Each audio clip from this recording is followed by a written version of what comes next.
বাংলাদেশের ইতিহাসে এত এই এক মাসের মধ্যে এতগুলো মেয়েদের খেলা হয়েছে, আপনি যদি কেউ বলেন, আমি কিন্তু জার্নালিজম করতেছি 30 বছর এবং আমার হাতে খড়ি স্পোর্টস জার্নালিজম দিয়ে, এত তো হয়নি।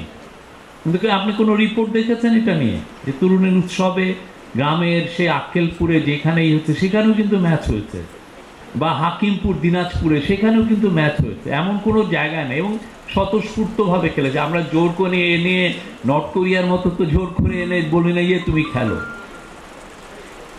এইরকম একটা মহৎ উৎসব হয়েছে। আমাদের পুরো উদ্দেশ্য ছিল বাংলাদেশের তরুণকে আবার উজ্জীবিত করা।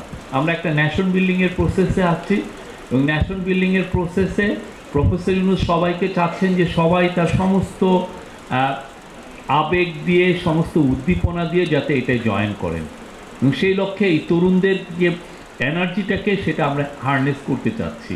এবং সেটা আমরা মনে করি যে এটা একটা খুব সফল একটা প্রোগ্রাম হয়েছে।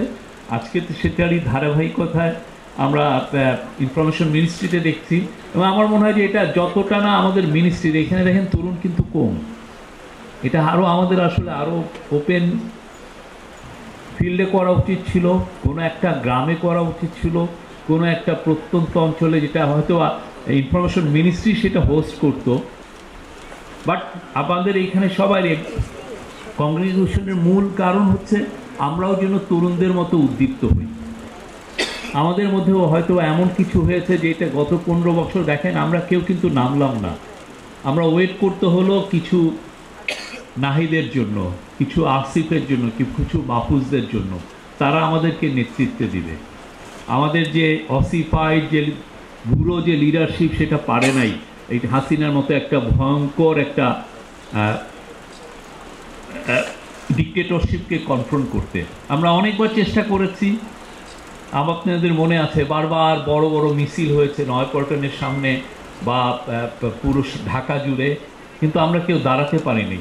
একদিন হঠাৎ তরুণরা বললো যে আমরা দাঁড়াবো, এবং দেখেন তারপরে কীভাবে চেঞ্জ এসছে। ওরা কিছু করতে পারেনি এবং এমনইভাবে তারা চলে যাচ্ছে যে এখন দেখেন তার পুরো পলিটিক্যাল ক্যারিয়ার ইজ ওভার। ঠিক না? যেই ভয়ানক যে ম্যাসাকার করেছে, যে ভয়ানক, এখন এটাকে ইউএন বলছে যে এটা একটা ক্রাইমস এগেন্স্ট হিউম্যানিটি। আপনি যখন 1400 জন লোক মারবেন, তার 13% যখন শিশু, যাদের আহাদের বয়স ছিল 4 বছর, তো সেখানে তো সবাই ক্রাইমস এগেন্স্ট হিউম্যানিটি বলবে। পুরো শেষ চলে গেছে তার পার্টি। এখন দেখেন আবার ওনারা বলে হরতাল করছে। আমি হরতালে তো কিছু দেখিনি। তো বাংলাদেশে আমরা তরুণরা নতুন করে বাংলাদেশ নির্মাণ করবে, সেই তাতে আমরা সবাই একত্রিত হব। আমার বয়স 55, বাট আমি মনে করি আমি তরুণ। আপনারা সবাই তরুণদের যে এনার্জি নিয়ে এই উৎসবে জয়েন করেছেন, আমরা খুশি। এবং সামনে যাতে এই আপনাদের উদ্দীপনাটা, আপনাদের যে পার্টিসিপেশন পুরোটা থাকে, সেটা আমরা চাই।